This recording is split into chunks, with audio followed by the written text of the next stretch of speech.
আল্লাহ সরাসরি নূরের তৈরি ফেরেশতাকে একবারে মুহূর্তের ভিতরে তার সুরত পরিবর্তন করে মানবীয় সুরত দিয়ে, মানবীয় গুণাবলী দিয়ে, কিসমিস চুল আর দাড়ি দিয়ে, চোখ আর নাক আর হাত আর পা মানবীয় সুরত দিয়ে, মানবীয় খাসাসিয়াত দিয়ে যেই জিবরাইলকে আল্লাহ নবীর সামনে বসাই দিতে পারে, সাহাবায়ে কেরামের মজলিসে নূরের নবীকে আল্লাহ মাটির মানুষের ভিতরে মাটির মানুষের সুরত দিয়া প্রিয় নবী নূরের নবীকে আল্লাহ জগতে আনতে পারে না?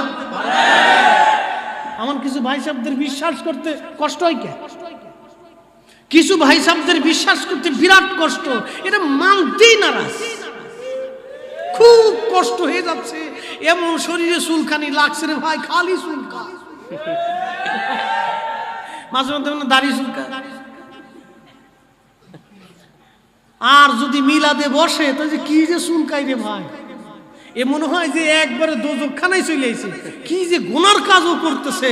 আহা, উম্মতের অন্তরে ব্যাধি জন্মে গেছে, কথা বলেন ঠিক কিনা?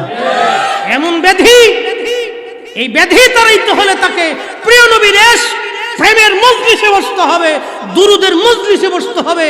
রাসূল কারীমের তাজিম ও তাকরীম তার হৃদয়ে এমন ভাবে বিদ্বেষ জন্ম হয়েছে যে এমন ব্যাধি তার তৈরি হয়েছে।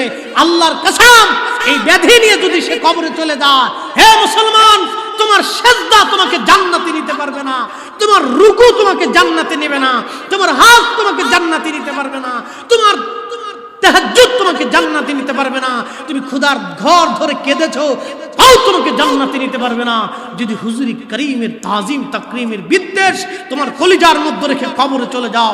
আল্লাহর কসম, সৃষ্টির মধ্যে কেউ নাই মাহশরের মাঠে তোমাকে আল্লাহর আদালতে ক্ষমা করে এনে দিতে পারে উইদাউট মুহাম্মদুর রাসূলুল্লাহ সাল্লাল্লাহু আলাইহি সাল্লাম।